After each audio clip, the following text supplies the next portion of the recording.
Pasok tayo inaway sa interior net. Sobrang baho talaga. Kasi inaamag na. Kadiri siya. Ayun, oh, tignan nyo to.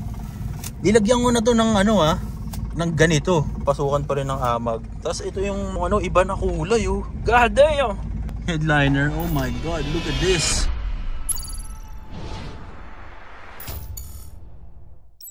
What is up potatoes? What's up sa inyo mga patatas? Babalik tayo guys syempre sa ating panibagong video. So marami naghihingi ng update sa inyo guys kung ano na itsura ng mga kotse natin. Ng update kay Gary. So ito si Gary natin. Nasa si Cory guys no. Recently kasi guys no medyo na-addict tayo sa pagmumotor. So papakita ko sa inyo mamaya yung mga motor natin, yung mga pinagkakadikan natin. And si Gary hindi na masyado natin nagagalaw. So lalo na si Cory no. So asa ba si Cory? Pupunta natin mamaya doon. Kwento ko sa inyo ano yung situation niya. Ano yung sitwasyon niya ngayon. Medyo grumpy na siya ngayon guys. Medyo napabayaan natin. Kasi nga na-addict tayo sa pagmumotor. Anyway, marami tayong gagawin ngayon. Bubuhayin ulit natin si Cory kasi ngayon medyo patay siya. Mamaya makikita nyo. Bakit? Ayun, simulan muna natin sa mga motor natin. Okay, so ito yung ating mga motor ngayon. So dati kasi guys, naalala nyo, meron tayong Mio Sporty. Salty pala no? All black lang. Kaso na-realize ko nga na may Mio 1 pala. So bumili tayo ng Mio 1 ulit.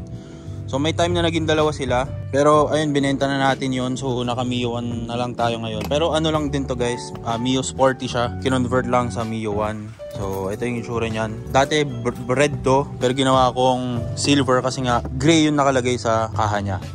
So ayan yun. Tapos meron din tayong big bike. So ito yung rason kung bakit hindi natin masyado nagagalaw si Cory. Actually ito muna. Tapos nadagdagan nito. So rides na tayo ng rides. So punta tayo ng La Union, Balikan, gano'n. Kasi kaya ang reason kung bakit tayo nag big bike guys, NK siya, CF Moto. And so ayan, ito yung itsura niyan guys. Big bike, medyo maingay yan. So if ever man napapakawalan ko to, abangan ito kasi mura lang talaga magbenta guys. As in pag na-board tayo, ayoko na nito. Yan, anyway, ito si Gary ngayon. Nakaka-choppy siya ngayon. Hindi ko na rin na-vlog guys, pero nakaka-choppy yan ngayon. Tapos wala namang bago sa kanya. Mga 1 month ko na rin siyang di ginagamit. Nililipat-lipat ko lang to guys kasi actually pwede mag-park sa outside namin dito guys. Kaya may mga slots dyan. So ditong side lang kasi siya ngayon for the meantime. So every 15 days nililipat ko to. Pero ngayon hindi ko pa na-start. For 2 weeks na ata. So wala namang bago dito. Actually may bago pala rito guys. Ayan, pinalitan natin to ng radio dyan. Tapos meron din yan dito. Kasi dati open slots lang yan guys. Tapos nagpalit na rin ako ng mga aircon louvers. Ayan, bago na rin yan. Tapos kung naalala nyo dati yung seats na ito ni Gary, color violet. Ayan, so pinalitan natin ng Gen 1 no? Medyo hindi pa na-detail to guys. Galing to dun sa blue na Corolla natin. Hindi ko sure kung napanood nyo yun. Pero ayan, naka Gen 1 na siya. So medyo mas angkop and mas tama na siya sa itsura. Kasi dati violet, di ko alam saan nanggaling yun. Pero anyway, syempre pupuntahan natin si Cory ngayon. Yun yung gusto ko ipakita sa inyo kasi kakasilip ko lang rin ngayon. Medyo malala yung kanyang kondisyon. Ito yung itsura ni Gary ngayon. Wala naman nagbago sa kanya, nakamags lang. Ayan, ganun pa rin naman. Tapos pala yung CRV, nakalimutan ko na guys. Actually may CRV tayo. Ayun, CRV natin naka-tint na. Kasi parents ko muna gumagamit na itong mga to. Kasi hindi naman natin nagagamit kasi wala naman tayong hinahakot. Kasi nga dahil kung pina-follow nyo ako sa Instagram or sa Facebook, wala tayong ginagawang iba kundi puro motor sa mga stories natin. So ito talaga si Harvey, yung pinaka hindi natin nagagamit. So tambak lang talaga to dito. Nililipat-lipat lang rin siya ng parking guys. Wala nang bago dito. Medyo ito yung matagal ko ng project na hindi natin umuusad no. So medyo nadudumihan na nga rin to guys kasi parents ko na gumagamit, kuya ko. Yan, sila muna yung nagagamit niya. Kasi from time to time dapat ini-start din talaga. So anyway, punta tayo kay Cory. Andito si Cory guys. Nandito yung Revo. Tapos nandito din si Cory. Wait lang. So ayan, dito yung Revo natin. Kakapintura lang rin ito guys. So, pero since hindi nga natin nagagamit to, tignan nyo, nagmamansya na siya yung paint nito. Ayun o, nilalaan ito guys. Pero from time to time ini-start din to. So kailangan din natin ipa-detail to soon kasi nga ayun o, nagmamarks na talaga yung mga acid rain nito. Hindi na siya nahalagaan masyado. Pero anyway, ito si Cory. Ayan, ito si Cory guys. Di ko alam, pero sobrang dami niyang, ayun o, galing dito, parang sa lumot ata ng bubong. Lumapag siya dito, ayun. Tapos nakastili siya ngayon kasi ayoko na magato yung kanyang mga gulong. So yung calcabi nito, nandito siya sa kabilang side. Ayan. Dito nakalagay. Ayan. Doon yung dalawa, tapos yung isa ata nandito sa trunk. Pero anyway, ito yung itsura niya ngayon. Sobrang dumi nito guys. Ayan. Tapos, ito, wait lang. Ayan, pakita ko sa inyo guys. Wala siyang ano kasi ngayon wala siyang battery. Ayan. So hindi ko talaga nasa start to. Kasi nga yung battery nasama dun sa color blue na Corolla si Atlas. No? Hindi ko na rin na-vlog yun kasi na quick flip lang. So wala tong battery ngayon. Ito, tapos dito meron din siya mga amag. So sana hindi masyado nag-stain to.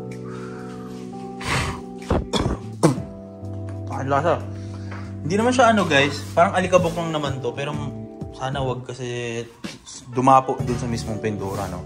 So actually guys, bibilihan natin si Cory ngayon ng battery para ma-start natin, mapa-detail natin yung loob. Kasi pasok tayo in a while sa interior net, sobrang baho talaga guys. As in, inaamag na, papakita ko sa inyo in a while. From time to time kasi talaga guys, ini-start ko itong mga to, yung mga kotse natin. Pero kasi nagkataon lang na itong si Cory wala siyang battery. No? So hindi ko na sa start, hindi natin nalalabas, hindi natin naiikot. So actually yung ano nito guys, yung stylus na nakakabit sa kanya ngayon, hindi siya nakaikot talaga yung lock nuts.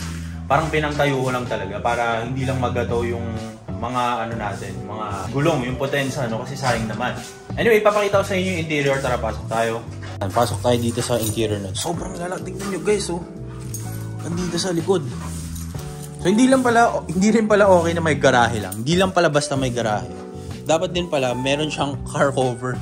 Yun yung hindi ko nalagay dito. Kasi nung na-realize ko na may tumutulong ganyan, hindi ko na anticipate na may tutulo pa lang mga ganyan. So nung tumulo na siya, medyo marami na. Hindi ko na kinar cover kasi magagasgas, no. So after another month, sobrang lala. Ganyan na pala yung tsura niyan ngayon. So ayun, buksan natin yung loob. Daming susi guys. Susi kasi ito ng Revo. Mamaya start din natin yung Revo. Pinapainit din natin yan. Asan yung susi nito ni Cory? Medyo madami kasing susi guys eh. Sorry lang ito. Ayan. Tingnan natin yung loob. Boho. Diyos ko po. So ito na. Baho. May basang kama. So ito ayun. Tignan nyo. Nagkakaroon na siya ng ano.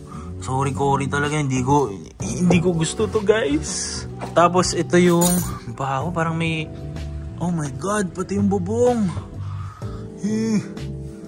Ang lala. Pati to, may ecosystem na guys, Diyos ko po. Pati yung shift knob, oh. Damn. Parang Makati siya eh, no? Hindi ko alam, grabe pati yung bubong, oh. Damn. So syempre, ayoko i-vlog sa loob, medyo mabaho. Pero ang plano ko dito, bibilihan muna siya ng battery. So hindi na ito yung gagamitin ko pang bili ng battery. Mumotor na lang tayo mamaya, samahan nyo mamaya. Sama ko kayo pala. Bibili tayo ng battery nito, tapos kakabit natin, tapos dadalhin natin siya bukas hopefully or sa susunod na bukas. Dadalhin natin siya sa Auto Pro, so sila maglilinis nito, itong buong interior na to. So kasi hindi ko alam anong gagawin. So siguro papa-detail din natin para bumalik-balik yung kintab. Tapos yung mugs, kakabit na rin natin soon. So gusto ko actually ilabas to si Cory para maikot-ikot. Tapos papa-change oil ko na rin kasi yung langis na ito guys sobrang dumi na. Tapos more than 4 months ata or 3 months na siyang hindi ginagamit talaga. So medyo crappy talaga yung condition nito. So ako hindi naman ako ganito talaga mag-kotse. Iniikot-ikot ko talaga. Pero kasi yung gate na to, minsan may mga nakaparadang mga motor dito sa labas. So may mga motor dyan sa labas. So minsan nakakahiya ipalipat, 'di ba? So hanggang sa bukas na lang, ganun. Minsan may nakapark dito, so hindi ko mausog na ganun, 'di ba? So may mga ganun na talaga. Tumagal lang talaga siya ng 4 months. Tapos plus yung nagkaroon pa tayo ng big bike, nagkaroon pa tayo ng motor, binubuo natin yung motor, yung Mio. So hindi talaga natin nabibigyan ng atensyon. Tapos umuwi pa ako ng La Union, so ganun. Ayun, so sana hindi naman, feel ko hindi naman siya dumikit talaga sa paint. Kasi naka-ano naman to guys, naka-wax before ko ilagay dito. Medyo maalikabok lang talaga. Siguro magiging maganda yung first car wash nito. Pakita ko rin sa inyo yung ano guys, yung loob. Dito, ito. Tignan natin kung hanggang likod. Di naman na, pero ito, dito may amag din, no. Tapos, amoy yung basa, eh. Parang kadiri, ayun, no, pati dito sa living seats natin. nagkaroon na rin siya ng mga malls. Grabe yung lala talaga guys oh. Ayun oh. Yak. Damn. So hindi ko masastart to ngayon kasi nga wala siyang battery. Pero hopefully mamaya, for sure mamaya bibili ako talaga. Ayoko muna upuan kasi baka may molds kasi yung ano eh. Tapos ayun, tignan nyo naman. Hindi na kinaya nung ano guys, yung air Spencer. Ay, sorry talaga. Pati may damit dito, tignan nyo, damit inamag na rin. Kasi may damit to guys. Kasi pag pinapark ko to sa labas, ang damit to. Ay, yung implicit, shoutout sa implicit. Pag pinapark ko kasi sa labas, nilalagyan ko ng ano dito guys, ng damit no, para hindi masyado maarawan. So hindi ko rin pala nalabas yan. Ayoko dito sa loob. Anyway, bibili na muna tayo ng battery ngayon. Gusto ko lang rin ipakita sa inyo kung ano yung itsura ni Cory ngayon. Ito yung itsura niya guys. Ayan. Makintab naman siya guys. Maalikabok lang talaga. So ayun no. Ang kati. Bibili na muna tayo ngayon ng ating battery para kay Cory. Tapos mamaya try natin i-start no. Bahala na, siguro lagay na ako ng basahan dyan para upuan natin. Pero gusto ko talaga siya ma-start ngayon para wala lang. Pero syempre higpitan muna natin yung mga lug nuts nito bago natin lalabas. So ayun, bili muna tayong battery guys. Tara, let's go! Wala, i-revo muna. Start natin yung revo. So ito kasi, ito medyo matagal. Ito, mas matagal na hindi nabubuksan. Pero ang weird guys kasi ito, kahit hindi naman siya nabubuksan, ay inaamag rin pala to. Charis lang. Last time kasi nang binuksan ko ito, hindi to inaamag pero inaamag rin pala. Ayun o. I feel ko, hindi siya inaamag kasi naaarawan to. Walang bubong dito guys eh. Kay Cory kasi may bubong. So ito siguro dahil mas matagal siyang amagin. Pero try natin kung mag-start to. Ayan, puro amag oh. Wala. Ako wala din.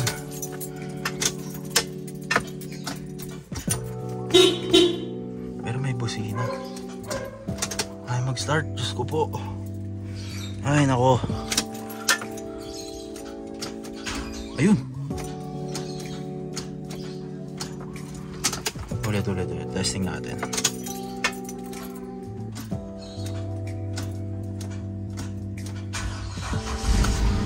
Ayun.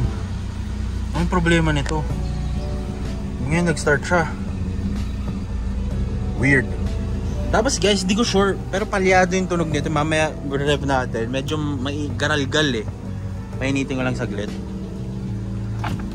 Baba natin yung mga ano, bintana. For sure lang na ito ayaw. Ito gumagana. Ito, bumaba. Dito inaamag din oh. Damn! God damn! Ay, tangina ang lalaboy! Sheesh! Auto Pro! Kailangan kita ngayon, Auto Pro! Ayun pati yung bubong! Fuck! Oh my God! Ay nako, ano nangyari sa mga kotse natin? Actually guys, hindi ko to kotse, sa parents ko to. Pero kasi, syempre tayo yung may alam, medyo may alam sa mga kotse. So tayo nagme-maintain nito. Painitan lang natin for a while. Mamaya, medyo palyado kasi tunog nito guys eh. After 5 minutes na papainit, try natin i-rev to.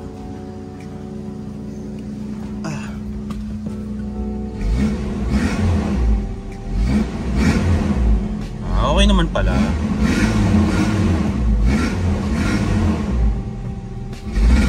Ayun oh, nagkaganon siya guys eh. Ayun oh, parang may sirang spark plug. Diba? Pag fin-lore bigla, pero kung mild lang, doon okay siya. Pero kung fin-lore, ayun oh. Bakit kaya? So comment down below guys, baka alam nyo bakit siya naggaganon. Kasi medyo isa rin yung reason na yun kung bakit hindi siya ginagamit masyado ng parents ko, kasi nga hindi nila alam ba't siya naggaganon. Siyempre yung mama ko matatakotin, So, kinakabahan sa ganun. Pakinggan nyo. Ayun oh. Hindi niya alam bakit siya naggaganon. Pero, comment down below baka alam nyo kung bakit. Actually, hindi ko pa na-check spark plugs nito. Filter, yung gas, baka panis na. So, maraming factors eh. Pero wala pa akong na-check. Pero, comment nyo lang down below baka makatulong. Init guys. Anyway, pupunta na tayo ng battery Motolite ngayon. Punta tayo doon. Bili tayo battery ni Cory. So tara, let's go! So ito yung ipapapalit nating battery. Ito para doon sa bagong battery ni Cory. Share ko lang sa inyo guys yung gandang ganda kasi ako sa soundcheck na ito ni Melo eh. Melo name na itong big bike natin guys kasi ano siya, NK no? So NK, New York Knicks, Melo, Carmelo Anthony. Papakinggan natin.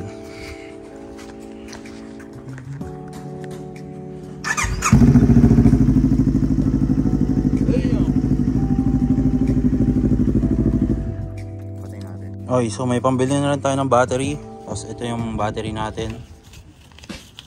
Hindi ko na pala ililipat si battery ni Gary guys. Kasi lalabas ko rin naman si Cory. So para isang gawaan na lang. Dadali na natin to doon sa bilihan ng battery. Okay, so syempre bakit tayo may dalawang motor? Kasi ito si Mio is ito yung pang ating mga daily works na bibili ng ganito, bilang ganyan, inuutos sa atin, ganun. Kasi itong big bike, ito yung pang long rides natin. No? So, ito yung Mio natin.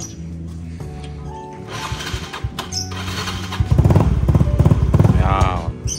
Ayun, hindi na naman nag-start to. Para sa mga may Mio dyan guys, comment down below nga, bakit? Ayan, painitan na nga saglit. Para sa mga naka-Mio dyan guys, pasensya na guys, sobrang init kasi sobrang init guys, hinigpitan natin yung lug nuts ni Cory. Anyway, para sa mga question lang guys, comment down below ulit kung para sa mga naka-Mio dyan. Siguro mga after 4 days or 5 days ko siyang hindi gamitin, hindi siya magsa-start. No? So kailangan ko siyang pump ng gas, 5 piga. Tapos start ko siya siguro mga 7 times no? Bago siya tumulo yung Tapos parang mamamatay, ganun ba talaga? Kasi ako hindi ako masyado alam sa Mio. So, yun no. Anyway, punta na tayo ng battery station ngayon sa Motolite. Dito lang malapit sa atin. So tara, bibili tayo battery ni Cory. Let's go!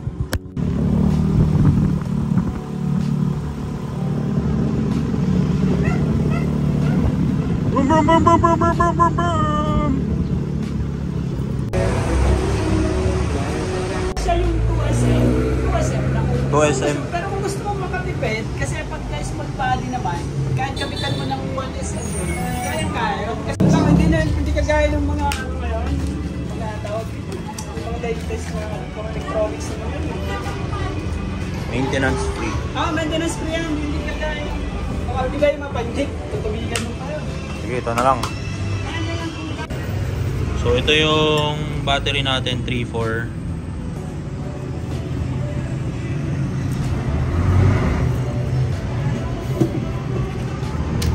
Papirman na lang bro. Pirma? Yeah, pangalan pa.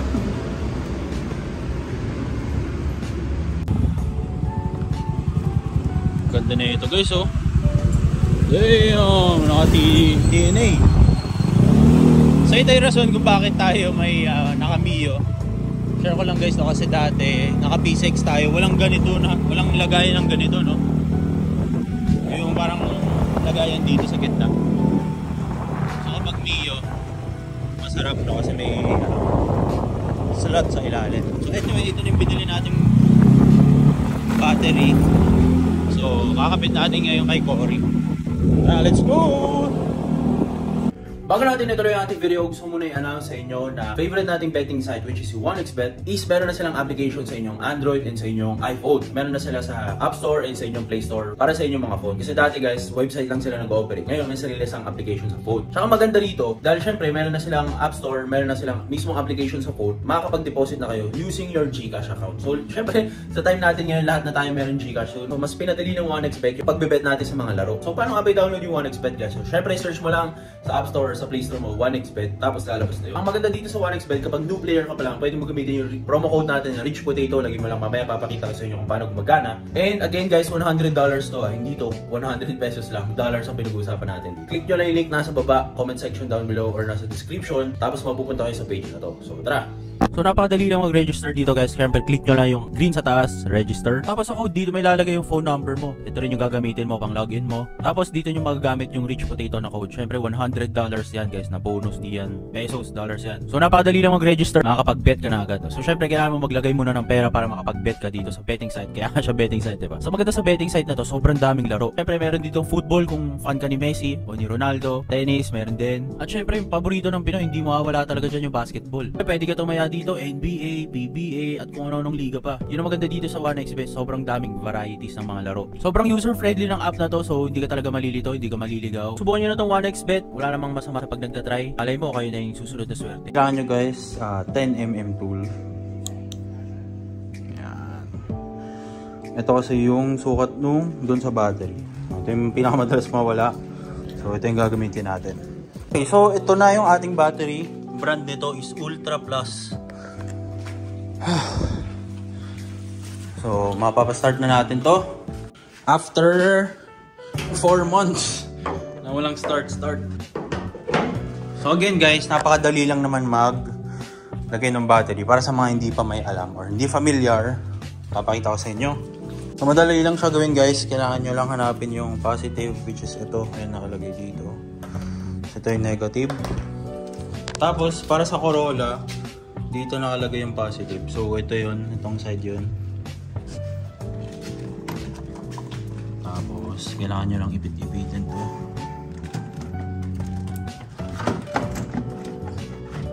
Yan. So shoot nyo lang, madali lang yan guys. Shoot nyo lang yung terminal, which is ito. And yung negative na terminal, which is ito. Tapos syempre kailangan yung higpitan gamit yung sinasabi ko kaninang 10mm, which is ito. So higpitan nyo lang yan.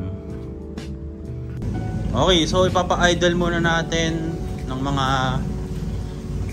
2-3 minutes para medyo lumamig-lamay. Uminit yung kanyang ano.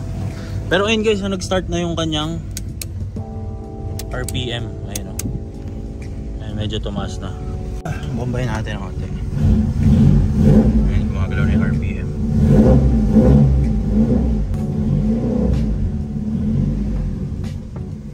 Okay, so lalabas natin to para bukas ma-prepare na natin siya sa kanyang makeover bukas. So lalabas muna namin to. Wait lang.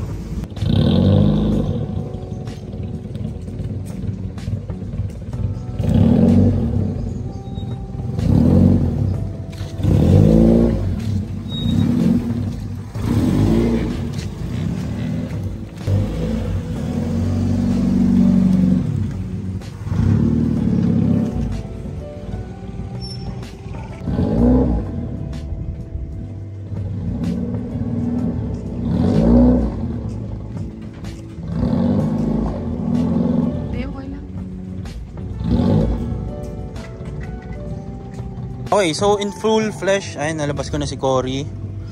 Mas madumi pala siya sa labas guys, no? Ayun, no? Sarap i-carwash na ito. Ito yung bubong, oh. So sana i-detail siya ni Auto Pro, no? Para bumuhay na naman yung kanyang kulay. Ito talaga, oh. Grabe, 4 months guys. 4 months.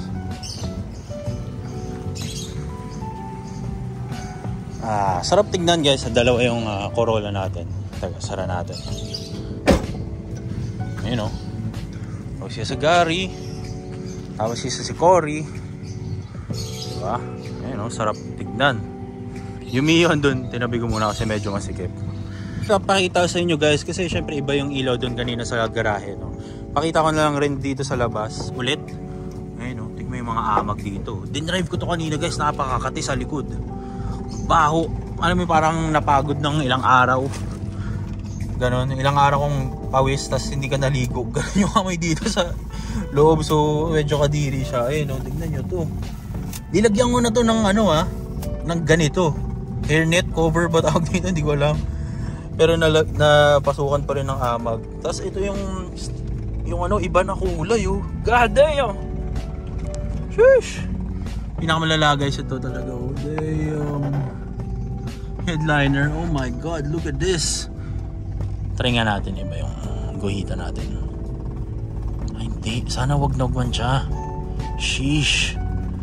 Natatanggal naman pero sana matanggal talaga siya totally.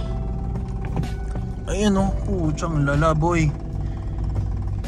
Sarap project nito boy. Masarap i-project tong Cory na to. Na-realize ko lang guys no, kasi matagal naman ang tapos to si Cory, wala na akong ibang ginagawa rito. Kaya pala siya sinabing unending project. Kasi nagaganito pala talaga siya. So kailangan talaga gamitin mo talaga yung siguro safe mga 1 month na walang gamitan. Pero 4 months kasi hindi ko ginamit. Tignan nyo nangyari oh. Diba? So hindi pala siya talaga pwedeng pabayaan lang. So ako kasi si Cory, pinakamatagal ko nang napabayaan to mga 2 months. So yung 2 months na yun, nagkakaroon siya ng mga amag pero hindi ganito kalala. Minsan dati sa mga seatbelt lang actually. Pero ngayon, putya pati steering wheel, upuan, mga stepping, lahat actually guys. So abangan nyo yung mga gagawin natin dito. So parang para sa akin back to square one. Pero saka gusto ko maalis dito yung amoy eh. So siguro ba back to zero to. Pero ayan guys oh. Pinakamalala oh. Tingnan mo to. Damn. Ayun, pati sa upuan meron din. So hindi na ako upo dyan. Medyo makatino siya sa likod. So siguro para makabawi ako kay Cory, bibilang ko na siya ng panibagong mugs. Kasi ayun nito pare sila ng mugs ni Gary. So syempre bibilang natin itong mugs. Abangan nyo yung susunod na mugs lalagay natin dito. So ngayon stylist muna siya. Pag nakaipon-ipon tayo guys, bibili tayo ng mugs na ito ni Cory. So again, Gary kasi siya yung turbo. Tapos ito si Melo since ano siya NK, CF Moto NK. NK meaning New York Knicks. No, tama. NK New York Knicks. Magaling na player doon si Carmelo Anthony. So siya si Carmelo. Si Carmelo natin. Big bike natin. Si Cory, which is siya yung pinakauna, yung Corolla natin. Tapos si Harvey, kasi si Harvey. Tapos itong si Mio. Si Mio wala pang name. So kung gusto nyo i-tour ko kayo dito kay Mio, wala namang bago rito guys. Ano lang naman to, Mio 1 no, concept. Kung gusto nyo ng Mio 1 videos, comment down below kung gusto nyo. Pero tapos gagawa ko kayo kung anong kwento nitong Mio natin. Abangan nyo yung next part ng vlog natin na to kasi may makeover natin to si Cory. Medyo mahaba tong vlog na to. So abangan nyo na lang sa susunod na vlog. Susunod na vlog is papadetail natin yung loob. Tapos siguro yung exterior din yung papadetail natin. Tignan natin kung anong mangyayari. Pero ang goal ko lang talaga ngayon is mapadetail yung interior. Kasi mahirap siya gamitin guys. Nung dinrive ko siya sa loob, parang mamamatay. Parang sinasakal. Ang hirap huminga. Ang baho sa loob. Parang basang, ano mo parang nagtrabaho ng 10 hours sa initan. Ganun yung amoy niya sa loob. Hindi naman siya ganun. Alam ko naman sa sarili ko na malinis akong tao. And hindi ko pinapabayaan yung kotse ko kapag ginagamit ko. Pero since hindi ko siya ginamit, medyo bumaho siya sa loob. Next vlog is yung papadetail natin loob. So yun lang, sana na-enjoy yung video natin na to. And lesson learned guys, so huwag nyo pahayaan ng matagal and matenggo yung mga sakyan nyo. Kasi ganito exactly yung mangyayari. So gamitin nyo sila, start nyo. Actually ang naging reason kung bakit nasira yung battery nito, kasi nga dahil hindi ko siya nagagamit. So yung one reason nun. So gamitin nyo palagi and treat nyo na parang ano, baby nyo sila. Nagkataon lang kasi guys na medyo marami na tayong laruan. Si RV, may Gary, may Turbo, may Big Bike, may Mio. So medyo nagkumulo na guys. Abangan nyo yung susunod na episodes natin dito. So sana na-enjoy yung video natin ito. Kita kayo susunod na video. Peace out!